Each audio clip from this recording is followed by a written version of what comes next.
Muy buenos días. Me alegro de todos aquellos que habéis podido cambiar vuestros relojes y estáis ahora presentes y no tarde en esta reunión. Como el reloj de ahí atrás no lo han cambiado, eso me favorece, puesto que puedo seguir hasta donde quiera, hasta terminar y sin preocuparme de que la hora me esté marcando el tiempo que debo dar término al mensaje. De todas maneras, trataré de ajustarme para que podáis volver, regresar y tener vuestra comida en tiempo. Como ha dicho el pastor, el tema de hoy es viviendo según las enseñanzas de Dios. Este mensaje lo he dividido en dos partes y hoy tendremos solamente la introducción. Dios mediante, cuando se me designe para volver a ocupar este lugar, daré la segunda parte. Espero que no os olvidéis de la primera. De todas maneras, tendré que hacer un pequeño recuerdo para que podamos seguir el hilo de lo que queremos decir. De todas maneras, como digo, hoy será la introducción, pero espero que podamos todos aprovechar de lo que dice la palabra de Dios. En 1905, el dramaturgo uruguayo Florencio Sánchez escribió una obra que tuvo una tremenda difusión y también una tremenda aceptación. Fue llevada al teatro y tuvo un éxito tan grande que sorprendió a todas las personas que tuvieron la oportunidad de verla. Hay que tener en cuenta que llevar una obra al teatro era el sumo, era lo más importante, puesto que en 1905 no había tele ni tampoco había cine. Así que el teatro era aquello que marcaba la importancia de algo que había sido puesto en cartel. El título de esta obra, un drama rural con lenguaje gauchesco, es Barranca Abajo. Y aunque el autor usa un sustantivo femenino, todos entendemos que se refiere a un barranco, ¿verdad que sí? Barranca, barranco. Si miramos el diccionario, veremos que las dos palabras son sinónimos, así que entendemos cuando digo barranca que me estoy refiriendo a un barranco.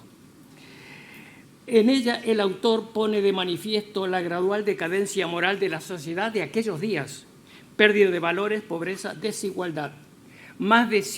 Casi 120 años después, más tarde, seguimos viviendo personas, sociedades, países que se van barranca abajo.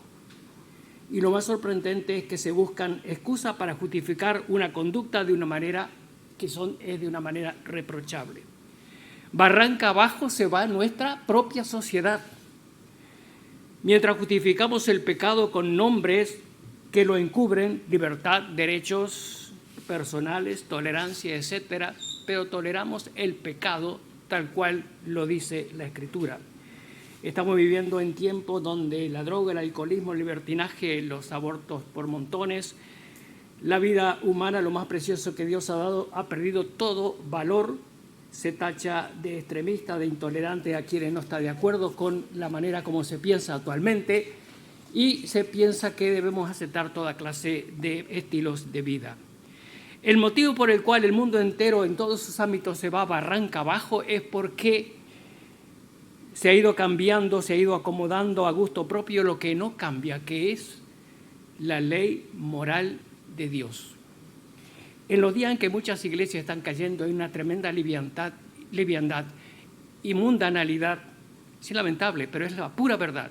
Hay muchas iglesias que están cayendo en la liviandad y en la mundanalidad, con mensajes muy livianos, con mensajes que solamente pasan la mano por encima del hombre para dejar a todos contentos. Nosotros, como iglesia, aquí en Gallola debemos estar sumamente alerta para evitar que ese espíritu mundano entre en esta congregación y que nos haga tan liberales con aquello que Dios dice en forma bien clara que es pecado. Debemos tener bien claro qué es lo que Dios espera de cada uno de nosotros. Es por eso que he escogido para esta meditación y para la siguiente hablar acerca de los 10 mandamientos. Lo tenemos en el Antiguo Testamento, en el libro de Éxodo, un pasaje bien conocido, Éxodo capítulo 20, y he escogido ese pasaje puesto que allí Dios define en forma bien clara qué es la forma como debemos vivir cada uno de nosotros de acuerdo a su voluntad y a su propósito. Los 10 mandamientos fueron entregados a la nación de Israel, pero sin embargo están presentes en toda la Biblia. Y no solamente en la Biblia, sino que están presentes en la Constitución de la mayoría de los países occidentales. Todos ellos han tenido como base para hablar acerca de lo que son los valores fundamentales de justicia, de derechos, de libertad y principios fundamentales de cada persona. Han tenido como base precisamente los 10 mandamientos. Sin embargo, en este tiempo, esos mismos países que han basado sus constituciones en los 10 mandamientos, sin embargo, lo están torciendo a tal punto que están imponiendo su manera de pensar, su manera de vivir, su manera de creer, cuáles son aquellas cosas que deben poner en práctica. Como cristianos debemos conocer, establecer y obedecer los principios bíblicos, que en ningún momento dijo Dios que tuvieran fecha de caducidad. Los 10 mandamientos siguen teniendo la misma vigencia que el día en que fueron entregados, y sobre todo teniendo en cuenta lo que Jesús dijo de ellos y la forma como los debemos aplicar a cada una de nuestras vidas. Vamos a ir a Éxodo capítulo 20. Ahora, no voy a, en este tiempo, ya dije en la introducción, no voy a desarrollar cada uno de los 10 mandamientos, sino que vamos a ver algunos aspectos fundamentales e importantes relacionados precisamente con los 10 mandamientos. Los 10 mandamientos son únicos en la forma como fueron entregados. Muchas veces leemos el capítulo 20, los memorizamos, los leemos para ver cuáles estamos guardando, cuáles no, a ver cuáles se aplica, etcétera, etcétera. Pero sin embargo, no nos detenemos demasiado tiempo en quién fue el dador de los 10 mandamientos. La Biblia dice que Dios usó a personas para entregar su palabra. Hebreos capítulo 1, versículo 1 dice: Dios habiendo hablado de muchas maneras, los padres por los profetas. O sea que Dios habló a través de todos los tiempos en muchas y diversas maneras, usando determinados hombres de Dios, profetas, hombres, mujeres escogidos para un propósito definido, y a través de ellos Dios entregó un mensaje para Israel, para nosotros y para todas las generaciones que vendrán. Éxodo capítulo 20 nos dice algo distinto. Dios habló directamente esta palabra que nosotros estamos considerando. Dice aquí: y habló Dios todas estas palabras. Nos preguntamos, ¿cómo habla Dios? ¿Cómo habla Dios? Hay un himno muy antiguo, que solíamos cantar años atrás, y dice: si habla Dios, los montes retumban. Si habla Dios, el mar temblará. Si habla Dios, mi alma le escucha. Habla, Señor, oigo tu voz. Dios infinito, potente y bendito. En el capítulo 19 de Éxodo nos dice en el versículo 9: entonces Jehová dijo a Moisés: he aquí yo vengo a ti en una nube espesa, para que el pueblo oiga mientras yo hablo contigo. Para que el pueblo oiga mientras yo hablo contigo. Y el mismo capítulo, en versículo 16, dice: y aconteció que al tercer día, cuando vino la mañana, vinieron truenos y relámpagos, y espesa nube sobre el monte, y sonido de bocina muy fuerte, y se estremeció todo el pueblo que estaba en el campamento. Y Moisés salió del campamento al pueblo para recibir a Dios, y se detuvieron al pie del monte. Y todo el monte humeaba, porque Jehová había descendido sobre él en fuego, y el humo subía como el humo de un horno, y todo el monte se estremecía en gran manera. Y el sonido de la bocina iba aumentando en extremo. Moisés hablaba y Dios le respondía con voz tronante. Dios estaba hablando. Es interesante, si miramos el capítulo, el siguiente, el 20, que es el que estamos considerando, versículo 18, dice: el pueblo estaba observando los truenos, los relámpagos, el sonido, la bocina, el monte que humeaba, y dijeron a Moisés: habla tú con nosotros, porque si habla Dios con nosotros, moriremos. ¿Qué querían decir? Algo que Isaías lo descubrió mucho tiempo después, cuando dice: he visto a Dios, muerto soy porque he visto a Dios. En otras palabras, cuanto más clara es la luz, más vemos la suciedad. Cuanto más luz tenemos, más vemos la negrura de nuestra condición como pecadores. Y aquel pueblo, cuando vio la manifestación de la santidad, del poder, de la omnipotencia de Dios, cuando contempló con la clase de Dios con quien estaban tratando, dijeron: muertos somos porque somos indignos de estar en su presencia. Pecadores somos y no merecemos absolutamente nada más. Y habló Dios. Pero luego viene otra palabrita muy interesante, dice: todas estas palabras diciendo, etc. Y habló Dios, estamos en 20, versículo 1. Todas estas palabras, vaya a ver Elohim, Edkal, Adebarim. Eso es lo que dice allí en hebreo. Pero es interesante que si nosotros leemos en la Reina Valera y también en prácticamente casi todas las versiones distintas, Nueva Versión Internacional, Nueva Traducción Viviente, etcétera, etcétera, todas dicen: y habló Dios todas estas palabras.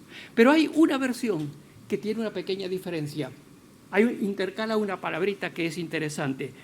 La Biblia textual dice: y Dios habló enfáticamente todas estas palabras.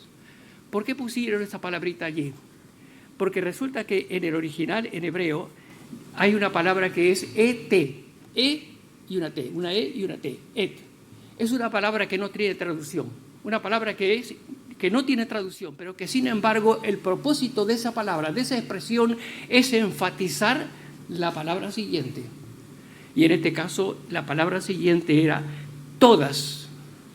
Habló Dios todas estas palabras.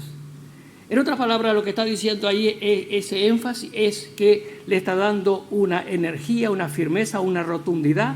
Está hablando en forma tajante de la importancia de aquello que Dios iba a decir. O dicho de otra manera, que aquella palabra que Dios estaba declarando tenía carácter imperativo, terminante. Una sí o sí y nada más. No eran simplemente palabras, no era para escucharlo y olvidarlo, era la palabra de Dios. Y así debemos considerarla. Así debemos creerla, así debemos obedecerla, así debemos tenerla, así debemos leerla. Es la palabra de Dios terminante, tajante, que no tiene vuelta y que debe ser obedecida tal cual. Que yo debo obedecerla, que todos debemos obedecerla tal cual está declarada y escrita. El Dios Todopoderoso, el Santo, el Sublime, es quien entregó los 10 mandamientos. Son únicos además porque fueron escritas en tablas de piedra. Bueno, me salté un punto, perdón. El segundo punto dice: yo soy Jehová tu Dios, que te saqué de la tierra de Egipto, de casa de servidumbre. Cuando Dios menciona estas palabras, está diciéndole al pueblo: recordad de dónde habéis salido. Recordad los tiempos de esclavitud en los que habéis padecido. Recordad el clamor pidiendo liberación. Recordad todo lo que habéis padecido en manos de los egipcios. Recordad que yo os saqué de esa situación. La salvación tiene dos aspectos importantes, dos aspectos fundamentales. Gozamos de salvación por medio de la sangre de Jesucristo y tiene dos aspectos importantes. Y uno de ellos es salvación del poder del enemigo. En este caso, Egipto había mantenido esclavos a los israelitas durante más de 400 años y ellos clamaron y Dios les libertó del poder de ese enemigo tan tremendo. Pero también la salvación tiene que ver con nuestro propio pecado. Dios nos salvó no solamente del poder del enemigo, sino también de mi pecado, de nuestro propio pecado. Doble aspecto de la salvación. Y dice aquí el versículo 2, recordad que yo soy aquel que he hecho esta tremenda obra en vuestro favor. Y ahora estoy dando a vosotros las herramientas para que sepáis cómo debéis comportaros. O sea, no es cuestión de que, mira, me he salvado y ya está, y se acabó. Y ahora hago lo que quiera, vivo como quiera, actúo como quiera. No se trata de eso. Os he salvado, os he redimido, he pagado un precio, he dado completa libertad. En Cristo tenemos completa libertad y no se trata de vivir como querramos, sino vivir conforme a las enseñanzas de la palabra de Dios. Y ahora vamos a lo que había mencionado anteriormente. Son únicos los 10 mandamientos porque Dios los escribió en tablas de piedra. El versículo 34, capítulo 34, nos habla de un acontecimiento un poco triste dentro de lo que es la historia de los acontecimientos que tienen que ver con el pueblo de Israel. O sea, mientras Moisés estaba en la cima de la montaña recibiendo estos mandamientos, capítulo 32, mientras Moisés estaba en la cima de la montaña recibiendo los mandamientos, el pueblo estaba un poquito impaciente y dice, bueno, ¿qué pasa con Moisés? Ha desaparecido, no ha venido más. Está ahí arriba, pero no sabemos si todavía existe o no. Y le piden a Aarón que haga un becerro de oro. Y entonces dicen algo tremendo por causa de lo que implicaba. Y dicen, estos son los dioses que te sacaron de Egipto.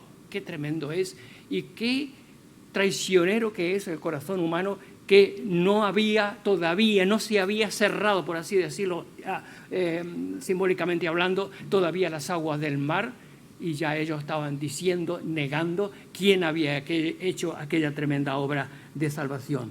Pero aquí hay una serie de acontecimientos muy interesantes en cuanto a lo que sucedió. Dios le dice, mira, la cosa se ha complicado ahí abajo, así que mejor que bajes pronto porque el pueblo se ha desmadrado. Y entonces Moisés baja con las tablas que Dios había escrito. Y dice, versículo 15, y volvió Moisés y descendió del monte trayendo en su mano las 2 tablas del testimonio, las tablas escritas por ambos lados. De uno y otro lado estaban escritas. Y las tablas eran obra de Dios, y la escritura era escritura de Dios grabada sobre las tablas. Qué interesante que es esto. Me llama la atención el hecho de que Dios, precisamente para dar los mandamientos, los escribe en aquellas tablas. No podía dárselo simplemente boca a boca, no podía decirle Moisés, esta es la ley, y transmítela tú exactamente igual al pueblo. Podía haberlo hecho, ¿verdad? Pero sin embargo, Dios de una manera muy singular escribe aquello en las tablas de piedra, que luego Moisés rompe cuando baja de la montaña, y en el capítulo más adelante Dios le dice, alízate otras tablas y vamos a escribir otra vez de nuevo lo que yo te he mencionado. Yo recuerdo hace ya bastantes años, y vosotros lo recordáis, aquella película Los 10 Mandamientos, cuando menciona la parte donde Dios da la ley, que sale un rayo así, ¡rum!, y escribe en una tabla. ¿Recordáis esa película? No sé si es muy antigua, ¿no? Claro, yo soy antiguo también, hay que tener en cuenta eso, ¿no? Pero era un poco interesante la manera gráfica en que se mostraba la forma como Dios escribía los 10 mandamientos en las tablas. Ahora, ¿por qué en las tablas? ¿Por qué en tablas de piedra? Es interesante porque tal vez las personas en algunas cosas y en algunos acontecimientos como tales lo asocian, lo interpretan o lo entienden de una manera determinada. En inglés hay una expresión, no sé si los ingleses de Inglaterra lo dicen, pero por lo menos los americanos sí. Y dice, written in stone, escrito en piedra, cuando hay algo que es incuestionable, que no admite cambios, que se debe aceptar sin discusión, un americano te dirá, está escrito en piedra. Y es interesante si nosotros aplicamos precisamente esta sencilla ilustración a esta manera como Dios mostró a Moisés la forma como debía presentar al pueblo los 10 mandamientos. O de otras palabras, aquello que Dios estaba diciendo estaba escrito en piedra. En otras palabras, era algo incuestionable. No admitía cambios, no admitía otras interpretaciones. No le busquemos la vuelta, no lo interpretemos a nuestra manera, no le busquemos una excusa, no lo cambiemos. Debemos aceptarlo absolutamente sin discusión, porque escrito está por la mano de Dios. Por eso los 10 mandamientos son tan singulares y tan especiales, escritos por la mano de Dios. Los 10 mandamientos son únicos porque tienen una tremenda aplicación personal. No eran solamente códigos de conducta para el pueblo de Israel o para las antiguas civilizaciones, sino que tiene una tremenda aplicación precisamente para cada uno de nosotros en el día de hoy. Tiene aplicación personal. una aplicación personal. Si nosotros leemos los 10 mandamientos y cada uno de ellos, no matarás, no cometerás adulterio, lo estoy leyendo yo y me dice, no matarás. ¿Quién? Yo. Si leo, no cometerás adulterio, ¿quién? Yo. No hurtarás, yo. Y si vosotros, cada uno de vosotros lo leéis, os daréis cuenta de que cada mandamiento os está hablando a cada uno de vosotros. Son de tremenda aplicación personal. No es para el vecino, no es para la otra persona, no es el otro que hurta, no, es para mí. Me habla a mí y no a nadie más. Tenemos la tendencia siempre a pensar, uy, el otro es más malo, el otro tal cosa, el otro tal. No, no se trata de eso. Se trata de que Dios me habla a mí y nadie más. Y cada uno de nosotros que leemos directamente la palabra de Dios es precisamente la aplicación personal. Cuando en Deuteronomio capítulo 6 el pueblo judío tomó aquellas palabras como, por así decirlo, la ley, en máximo la ley judía, Dios es uno, e inmediatamente dice, amarás a Dios. Y en tercer lugar, en el versículo siguiente dice, y obedeceréis su mandamiento. Y si miramos las tres cosas en conjunto, tenemos la declaración de la soberanía de Dios, el hecho de que debemos amarle por sobre todas las cosas y el hecho de que la obediencia debe estar basada en el amor. Tiene también una aplicación personal. Si nuestro país y no cualquier otro país va como va, es porque se ha olvidado completamente de lo que es la ley de Dios. Dice un versículo en Proverbios 14, versículo 34, no es necesario que lo busquéis porque es solamente un versículo, ya lo leeré rápidamente. Proverbios 14, 34, dice, la justicia engrandece a la nación. ¿Qué es justicia? Justicia es la cualidad o característica del que vive según la ley de Dios, y esto incluye los 10 mandamientos. Justicia es el que vive según los mandamientos o la ley de Dios. Y dice, la justicia engrandece a una nación, pero el pecado es afrenta a las naciones. Y si estamos como estamos, es precisamente por esa razón, porque no estamos honrando a Dios, obedeciendo su mandamiento. El pecado afrenta, olvida, ignora, pisotea la ley de Dios. En contraste, vivir según la ley de Dios es bendición. Es decir, arranca bajo una sociedad que ha pasado por alto las más elementales leyes morales y de conducta. Las consecuencias son bien evidentes. No hay bendición de Dios para aquellos que no viven según la ley de Dios. Esto se ve reflejado en las palabras, en la conducta, en la ética, en el diario vivir, en la familia, en los hijos, en el pueblo, en los gobernantes. Vivimos en una sociedad con una tremenda falta de respeto por las vidas humanas. Y no echemos la culpa a Dios de nada de lo que nos sucede. Y todos los días vemos cosas horrorosas. Nos enteramos de cosas tremendas que suceden en nuestro entorno, en nuestro propio entorno, sin contar lo que sucede en otros lados, pero en nuestro propio entorno, en nuestro propio país. Y no echemos la culpa a Dios. Y no echemos la culpa a Dios de lo que nos sucede, porque nadie tiene en cuenta los tremendos valores de la palabra de Dios. Los 10 mandamientos son únicos porque tienen un propósito muy específico. Romanos capítulo 3 y versículo 20 nos dice algo muy interesante en cuanto a lo que es la ley de Dios. Romanos capítulo 3 y versículo 20 dice de esta manera. Romanos 3, 20 dice, ya que por las obras de la ley ningún ser humano será justificado delante de él, porque por medio de la ley es el conocimiento del pecado. ¿Cuál es el tremendo propósito de los 10 mandamientos y de la ley de Dios que nosotros leemos en el Antiguo Testamento?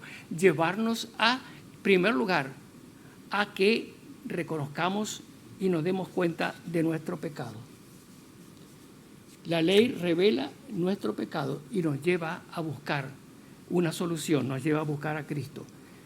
A veces la gente piensa que hay que guardar determinadas leyes, mandamientos, ordenanzas, Pero de Santiago dice bien claro, si guardamos toda la ley, absolutamente toda la ley, y ofendemos en un solo punto, somos culpables de todo. La ley es nuestro ayo para llevarnos a Cristo, mostrando nuestro pecado, nuestra necesidad y nuestra tremenda necesidad de que tenemos de un Salvador. Había una persona que tenía una hierba muy bien cortadita, la cuidaba muchísimo, la tenía siempre perfecta. Pero resulta que había unos críos que para cortar el camino hacia el colegio cruzaban por ella y la pisoteaban y no pasaba nada. Y entonces más de una vez él veía como su preciosa hierba era pisoteada por aquellos que lo usaban para cruzar. Así que un día colocó un cartel que decía prohibido pisar la hierba. Y entonces los críos ahora, cuando vieron aquel cartel, se dieron cuenta de una cosa, que la ley les estaba diciendo que estaban haciendo algo incorrecto. La ley revela nuestro pecado y nos dice, eres un pecador. Y entonces nos dice que debemos buscar la solución a nuestro problema. Buscar a Cristo, eso nos justifica. Por eso no quiere que vivamos de cualquier manera, que no obedezcamos sus mandamientos. La expresión del amor de Dios es precisamente eso, obedecer sus mandamientos a través de la obra de Cristo. Y el tiempo se nos ha ido, así que daremos conclusión a la introducción. De todas maneras, debemos recordar estas verdades. Los 10 mandamientos fueron dados por Dios, escritos por Dios y con un propósito específico, y es que tenga una aplicación personal que muestre nuestra condición delante de Dios y nos lleve a considerar al Señor. ¿Debemos guardar los 10 mandamientos? Es una pregunta que muchas veces la gente se hace y se cuestiona si guardo los 10 mandamientos, ¿cómo los guardo? ¿Qué es lo que hago? Hay algo que debemos tener en cuenta y es esto: ley y gracia. Dice el Evangelio de Juan, capítulo 1, versículo 17, la ley por Moisés fue dada. El "y" no está en los originales. La ley por Moisés fue dada, la gracia y la verdad por medio de Jesucristo. Legalismo en contraste con la gracia no funciona. Legalismo es una cosa, la gracia es otra. Y lo que hizo Jesucristo fue reinterpretar aquello que tenemos en el Antiguo Testamento para que nosotros sepamos exactamente cómo lo aplicamos en nuestras vidas y cómo vivimos para la gloria de Dios. Guardar los 10 mandamientos tal cual es legalismo. Buscar qué es lo que el Señor nos ha dicho de ellos es lo que entra dentro de la gracia y de nuestra manera de vivir. Que el Señor nos ayude para que realmente podamos aplicar sus verdades a nuestras vidas y sobre todo que el Señor nos muestre su soberana voluntad cada día.